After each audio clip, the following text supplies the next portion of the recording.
Le Congo, hub logistique, numérique, pays d'opportunités, partenaire fiable. Les mots sont du Premier ministre Anatole Koliné-Makosso à l'endroit des investisseurs et bailleurs de fonds présents à Brazzaville. Le pays regorge d'énormes potentialités. Il faut le vendre pour mieux l'intégrer dans le cycle de développement.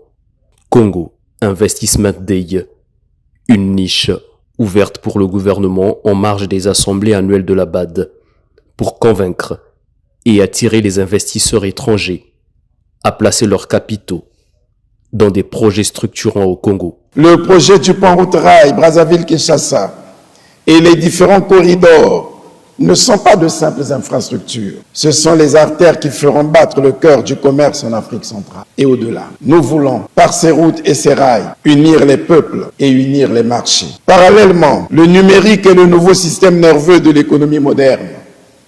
Nous développons des centres de données, la fibre optique et des systèmes de paiement digital. Nous construisons la souveraineté numérique de notre sous-région.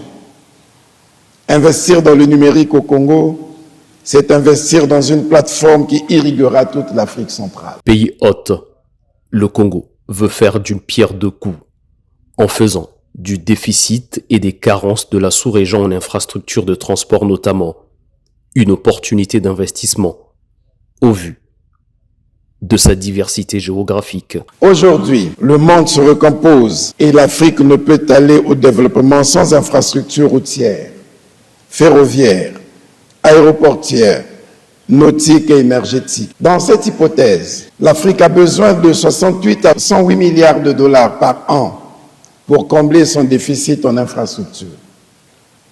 Le Congo, lui, ne veut pas être un simple spectateur de ce chantier.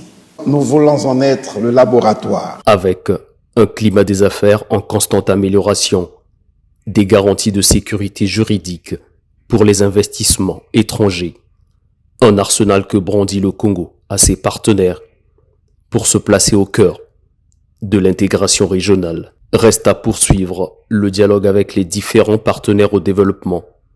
Au-delà de ce cadre, concrétiser les engagements et renforcer l'alliance à tous les niveaux.